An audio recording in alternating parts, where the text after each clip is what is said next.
Donc je vais faire une petite mise au point sur les implants multifocaux. Donc on va passer maintenant au cristallin. Donc cette implantation avec des implants multifocaux qui permettent donc de remplacer donc ces cristallins qui n'accommodent plus par une lentille qui va permettre une pseudo-accommodation. Alors on va revoir un tout petit peu les différents implants dont on dispose à l'heure actuelle. Donc ces implants réfractifs, puisqu'on sait que l'œil est une optique réfractive avec une vision focalisée. Donc ces implants réfractifs miment ce comportement avec des zones de puissance optique différentes et pour avoir une vision de près, à distance et une vision intermédiaire si on le fait bien. Donc le principe, c'était une juxtaposition. On a vu tout à l'heure, Alain en a parlé, puis on va en reparler, de ces implants qui peuvent avoir deux zones optiques, donc bifocales ou bien multifocales, avec des zones annulaires ou bien sectorielles, qui peuvent être sphériques ou asphériques. Et puis chaque zone va concentrer donc la puissance de la lumière vers un foyer qui sera de près, intermédiaire ou de loin. Et puis c'est la modification donc, de ce rayon de courbure de la face antérieure de l'implant qui va entraîner cette différence de pouvoir réfractif de la lumière. Donc c'est dépendant du diamètre pupillaire. Mais à partir du moment où chaque zone a sa puissance, bien évidemment, si vous décentrez, vous n'aurez pas le même effet. Donc voici un implant réfractif avec plusieurs zones. Donc celui-là, il en a 3. Donc le premier, bien sûr, qu'on a connu, c'était l'implant Rezoom qui a évolué au fil du temps. L'ISI de Hoya est sorti, puis a été arrêté, puis ressort maintenant. Et puis le M-Flex de Rainer. Donc vous voyez tous ces implants avec des zones optiques de puissance différentes et avec un nombre de zones optiques qui est variable selon le design fait par la firme. Alors celui-là, donc on en a parlé, cette addition qui est sectorielle et qui existe en deux puissances, soit 1,5, soit 3. L'avantage du 1,5, c'est que c'est le seul implant multifocal qui est gratuit. C'est-à-dire qu'il n'y a pas de surcoût pour cet implant. Alors ça donne bien évidemment pas un Parino 2, mais ça donne quand même une petite profondeur de champ qui peut être très intéressante chez des patients que vous pourrez implanter sans leur dire obligatoirement que vous allez leur corriger leur presbytie, puisque c'est gratuit. Donc ils seront contents, ils auront quand même une certaine profondeur de champ. Si vous le faites de manière bilatérale, c'est pas mal du tout. Alors les implants diffractifs, c'est à l'heure actuelle, c'est vrai, ceux qui sont le plus posés, même si les implants multifocaux ne sont pas, on va le voir tout à l'heure, ne sont pas encore posés d'une manière très vaste. L'avantage des implants diffractifs, c'est que vous avez des marches, on va voir comment ça fonctionne, et qui seront donc moins sensibles au décentrement, puisque vous allez avoir sur chaque arête une division de la lumière qui va se faire sur les différents foyers. Alors, ils sont quand même meilleurs en vision de loin, plus en vision de près, c'est-à-dire qu'ils conservent la vision de loin, mais quand même en vision de près par rapport aux implants réfractifs, ils sont quand même plus performants. Et puis, on a l'avantage maintenant d'avoir des implants trifocaux. Damien a participé à l'élaboration de l'un d'entre eux, qui permettent d'avoir réellement une vision intermédiaire qui est très intéressante. Alors, comment ça fonctionne, ces implants diffractifs? On va faire un petit rappel que vous connaissez bien sûr. Donc, c'est la largeur des marches qui va régler la quantité d'addition. Donc, plus vous allez avoir des marches étroites, et plus vous aurez une addition importante, et plus vous aurez des marches larges, et puis moins vous aurez une addition importante. Donc, vous aviez 4 ici, 3 là, ça s'élargit, et puis 1,75 encore plus large. Donc, la largeur des marches règle l'addition, et la hauteur des marches va régler la quantité de lumière qui va arriver sur chaque foyer. Donc plus vous aurez des marches basses et plus vous aurez une distribution de l'énergie lumineuse sur le foyer de loin, et plus vous aurez des marches hautes et plus vous aurez une distribution de la lumière sur le foyer de près. Alors l'apodisation, c'est un terme qu'on voit souvent également, c'est la diminution de la hauteur et de la taille des marches du centre vers la périphérie. Donc vous avez des marches ici qui seront très hautes et très étroites, et puis au fur et à mesure que vous partez vers l'extérieur, vous allez avoir des marches plus larges et moins étroites. Donc vous allez avoir une préférence pour la vision de près au centre et puis une préférence pour la vision de loin en périphérie, un petit peu comme on a vu tout à l'heure avec nos lasers.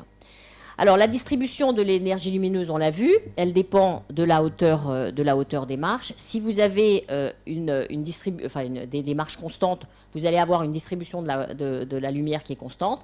Et par contre, quand vous avez une optique apodisée, par exemple, vous allez avoir une distribution de la lumière qui va varier en partant vers la périphérie, avec une distribution qui va être plus importante en vision de loin en périphérie, et ici plus importante en vision de près. Donc c'est le cas, par exemple, de l'implant Restore. Alors, à l'heure actuelle, toutes les optiques ont un lissage des marches. Ce lissage des marches permet effectivement de diminuer les effets secondaires dont on a beaucoup parlé au départ et qui ont fait que effectivement ces implants gardent encore un peu cette image d'altération de la vision avec des effets délétères qui ont nettement diminué, et aussi grâce à ce lissage des marches. Et puis on a bien évidemment des optiques à l'heure actuelle qui sont asphériques. Alors la convolution, une optique convoluée, c'est une optique qui est apodisée et dont les marches ont été lissées. Donc on a fait un petit récap de tous les termes que l'on voyait sur nos implants, et on va passer maintenant à la description de ces implants. Donc on avait ces implants bifocaux. Alors on a ces implants, les nouveaux diffractifs bifocaux. En fait, pourquoi nouveaux? Parce que on a modifié un petit peu les additions. Certains étaient trop proches, trop loin, etc. Donc on a modifié un petit peu les additions pour permettre d'abord une vision intermédiaire la meilleure possible, et puis d'avoir un Parino 2 qui n'était pas à 15 cm, donc de reculer un tout petit peu la focale de près. Alors le Restore Alcon, c'était la première optique apodisée avec une addition de 3 qui a permis d'améliorer effectivement la vision intermédiaire, et on a une excellente vision de loin et une excellente vision de près. Le Tecnis multifocal d'Abbott, alors c'est vrai que c'est un implant aussi que c'est un des premiers qu'on a posé, hein, le Tecnis multifocal. Et moi, je vois encore des patients qui viennent me voir. Je les ai opérés il y a quasiment, oui, d'ailleurs, il doit y avoir une bonne dizaine d'années. Et ils sont encore tout à fait impeccables.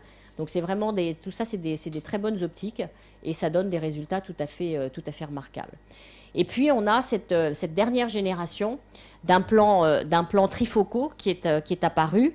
Donc, le premier implant trifocal, c'était le Fine Vision. Donc trifocal comment? Parce que c'est la juxtaposition de deux réseaux diffractifs sur la même optique, c'est-à-dire vous avez un réseau diffractif qui va vous permettre d'avoir une vision de loin et une vision de près, et un autre réseau diffractif avec donc des marches de largeur différentes, avec un réseau diffractif qui va focaliser la lumière de loin et la vision intermédiaire. Donc vous juxtaposez les deux, et vous allez rajouter donc cette vision intermédiaire avec en plus un petit peu de récupération de la lumière, donc c'est tout bénéfice. Donc voilà, vous avez effectivement, et quand on étudie les courbes de défocalisation, on a vraiment, on est passé du dos de chameau au dromadaire quasiment, et on a un maintien de cette vision de loin, intermédiaire et de près, sans avoir ce creux important qu'on avait pour la vision intermédiaire. Alors après le Fine Vision, qui a une optique convoluée, donc apodisée avec un lissage des marches, est apparu la Telisa, qui a une optique un petit peu différente puisqu'elle n'est pas apodisée, et puis qu'elle a une zone bifocale en périphérie, alors que celle-ci a des marches jusqu'au bout. Alors les réseaux diffractifs ne sont pas tout à fait les mêmes, puisque le deuxième réseau, il est toujours la moitié du premier, donc 1,75 et 3,50, et 1,66 et 3,33 pour le Zeiss. Alors, après, sont apparus les multifocaux toriques. À l'heure actuelle, bien évidemment, l'astigmatisme est encore plus délétère sur la qualité de vision que ne peut l'être la presbytie, ou que ne peut l'être une petite myopie ou une petite hypermétropie. Si vous avez un implant multifocal et que vous ne corrigez pas l'astigmatisme, vous allez avoir des performances visuelles qui vont vraiment, vraiment baisser.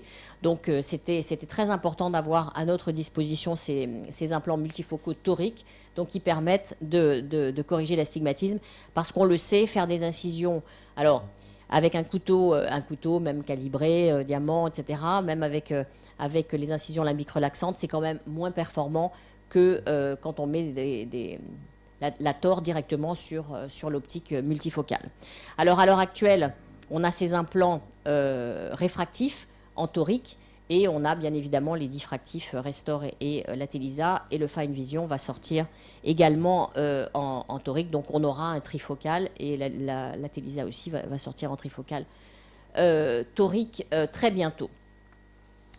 Alors, ces implants toriques, bien évidemment, ça nécessite quand même pour tous les implants multifocaux, hein, à l'heure actuelle, il faut vraiment avoir des examens complémentaires un petit peu plus poussés que simplement le YOL Master quand vous les mettez.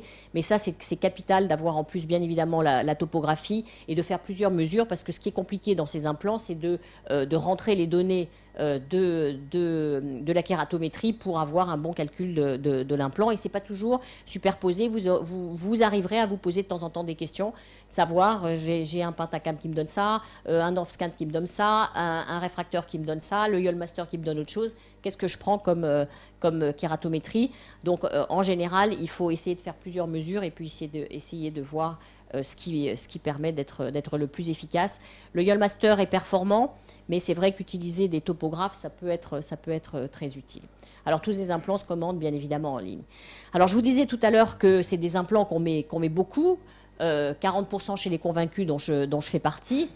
Mais par contre, et vous pourrez le voir quand Richard Gold présentera à la Saphir les résultats des implants, ça reste encore très marginal chez les ophtalmos. Pourtant, si vous avez un bon calcul d'implant, ce qui maintenant, avec la technologie dont on dispose, est quand même relativement aisé, vous aurez des résultats très bons. Donc, si tu vas me poser la question de savoir par quoi on peut commencer quand on a un implant multifocal à poser, là aussi, commencez par un patient qui est à +2, parce que là, vous aurez un bon calcul d'implant et le patient, il sera aux anges si vous lui corrigez sa vision de loin et qu'en plus, vous lui corrigez sa vision de près. Ne commencez pas par le myope de +3 qui est très exigeant sur sa vision de près, mais par contre, l'hypermétrope de +2, vous lui opérez sa cataracte et vous lui mettez un implant multifocal, vous êtes quasiment sûr qu'il sera content et qu'il vous donnera qu'il vous donnera le moral. Voilà, à condition d'avoir un bon calcul d'implant. Et donc, comme je vous le disais, le taux de satisfaction de chez ces implants, si vous posez les bonnes indications, c'est vraiment très très élevé et ils vous amèneront leurs copains. Et puis, c'est très satisfaisant aussi pour un chirurgien quand le patient est content et qu'il se passe de lunettes complètement. C'est vrai qu'on parlait tout à l'heure des effets secondaires et des aléas qui existent, hein. Il faut prévenir le patient, même maintenant qu'on les a largement réduits, ces halos, il faut quand même prévenir que de temps en temps, la nuit, il aura peut-être des petites couronnes lumineuses autour des phares de voiture, que ça disparaît avec le temps, parce que c'est vrai, et que c'est quelque chose qui les empêche pas de conduire. Ils les ont, mais c'est exceptionnel que les patients ne puissent plus conduire. Ça a pu exister au démarrage, mais à l'heure actuelle, c'est vraiment très performant et on a des très bons résultats. Bon, ça impose de faire une chirurgie, mais parfaite, mais à l'heure actuelle, on fait avec nos phaco, avec en plus le phaco laser qui sera bientôt vraiment sur le marché. On fait des chirurgies globalement avec des incisions calibrées qui ne fuient pas, qui sont bien évidemment non astigmatogènes. Ne pas oublier de laver le visqueux, ça, quelle que soit la technique, mais surtout quand on met un implant multifocal et torique de surcroît. Donc, on a vraiment des très bons résultats. Alors, c'est vrai que c'est un petit peu plus chronophage, hein. Ça demande, Damien parlait tout à l'heure, il faut parler avec son patient, connaître ses besoins visuels, savoir qu'est-ce qu'il fait, qu'est-ce qu'il veut privilégier, la vision de loin, la vision de près, intermédiaire. Et ça, je crois que c'est vraiment très important pour poser les bonnes indications de l'implantation premium, comme on les appelle. Alors, c'est vrai que rentabilité financière nulle, parce que si vous avez les copains, c'est pas tout à fait vrai, mais c'est vrai que c'est un implant qui fait que souvent, le patient va privilégier l'achat de l'implant plutôt que les honoraires du chirurgien. Donc c'est vrai que c'est un petit peu ça, je dirais, l'aléa, parce que souvent, ils font un effort, effectivement, sur la lentille, mais c'est vrai que payer le chirurgien, c'est moins agréable que d'aller payer son optique d'implant. Donc c'est vrai que c'est un tout petit peu... On fait vivre les laboratoires. Alors, les indications, bien évidemment, la chirurgie de la cataracte, ça c'est sûr. Alors, l'ablation réfractive du cristallin, moi, je ne suis pas une excitée de la chirurgie du cristallin clair. Donc, alors maintenant, c'est vrai que l'OCAS nous aide beaucoup et qu'on peut considérer que si on pourra discuter avec Damien qui connaît bien ce problème, de savoir quand est-ce qu'on peut considérer que l'implant, puisqu'on essaye de se battre pour que le 5 dixième disparaisse de nos indications, puisque c'est totalement obsolète. Alors, à partir de quel moment on a un cristallin qui n'est plus clair? Ça, c'est un peu le débat. C'est vrai que personnellement, à 65 ans, si j'ai un OCAS à 2,5, je pense que je privilégie le cristallin largement. Mais c'est vrai qu'à 45 ans, j'irai pas me précipiter, même chez un hypermétrope de 3 dioptries, j'irai pas lui faire sauter son cristallin. Je pense que je lui ferai encore un presbyasique. Alors après, c'est des questions d'opinion personnelle et je pense qu'il y aura des discussions là-dedans.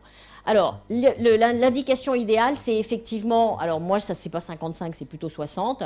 Et là, plutôt 65 dans mes indications, hein, parce que effectivement, je fais toujours une éco-B. Hein, quand j'enlève un cristallin un petit peu plus tôt que prévu chez le myope, je fais toujours une éco-B.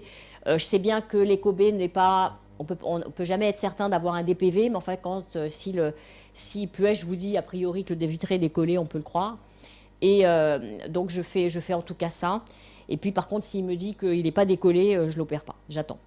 Alors, les métropes, toujours, c'est l'indication compliquée. Alors, s'il a une cataracte, c'est facile. S'il a un cristallin un petit peu moyen, il faut faire vraiment, vraiment très attention parce que lui, pour le coup, c'est toujours la même chose. Hein. Les métropes, il est très, très exigeant sur sa vision de loin et il n'acceptera pas très facilement qu'on lui mette une vision de près pour...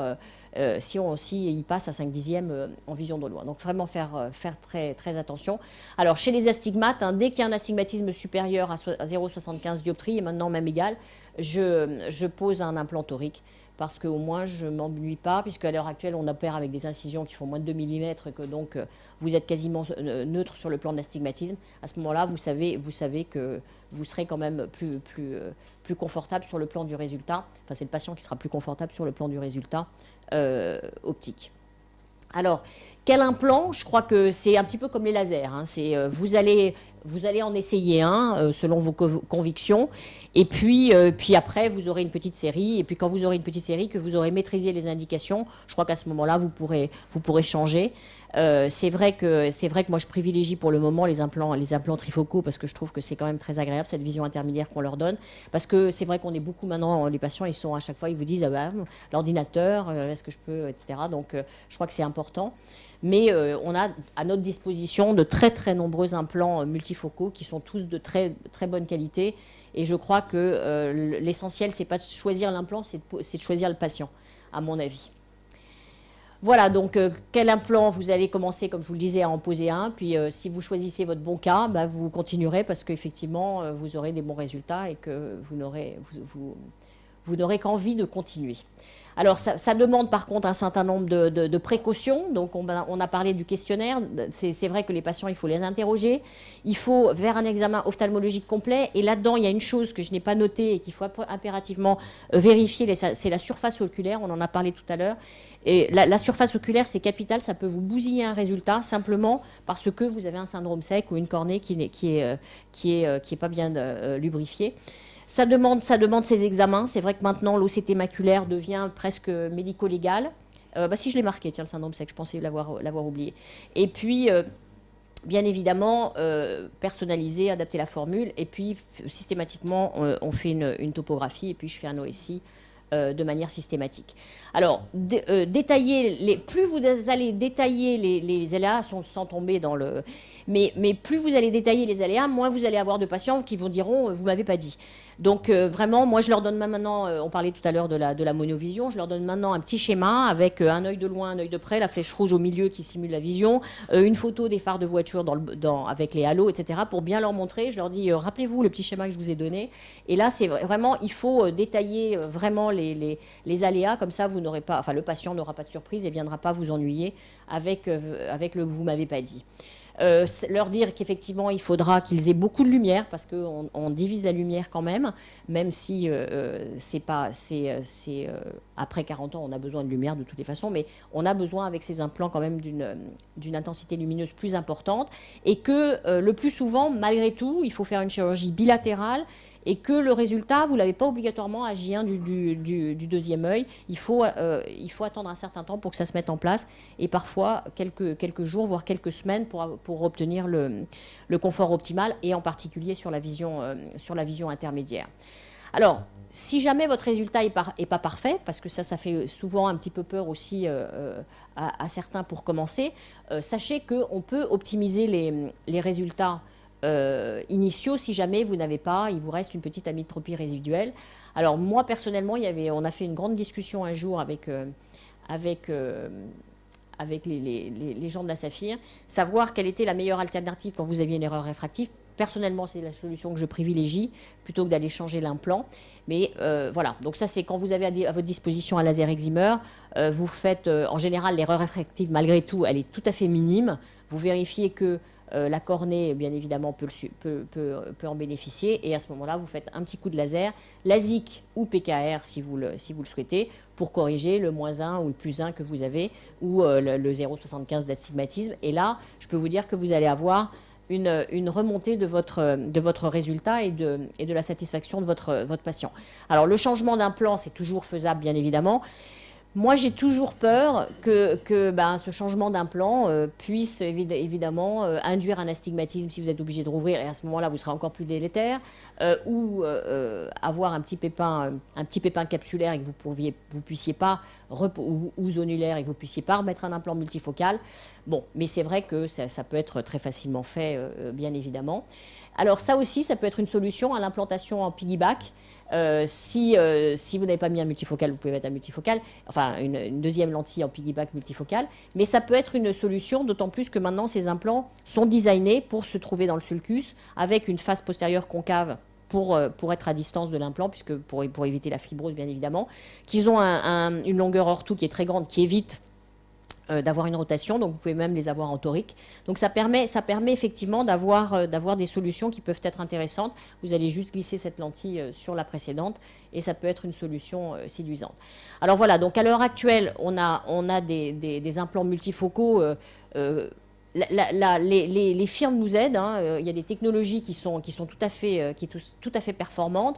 Donc n'hésitez pas, vous prenez un patient +2 qui a une cataracte, et avec un bon calcul d'implant, et je vous garantis que vous aurez des résultats tout à fait satisfaisants et que vous aurez qu'une envie, c'est de continuer. Par contre, il y a une chose qui est très importante, ne dites jamais à votre patient que vous allez lui corriger à 100% sa vision, quelle que soit la chirurgie que vous faites. Vous leur dites 90%, comme ça si vous êtes obligé de rajouter une petite paire de lunettes pour la conduite la nuit, ou pour la lecture très prolongée, ou pour enfiler une aiguille, eh ben, ils seront prévenus. Voilà, Alain, je te remercie en tout cas pour ton invitation. Et si je vous rappelle, le 18 janvier à l'hôpital américain, si vous voulez avoir des informations supplémentaires.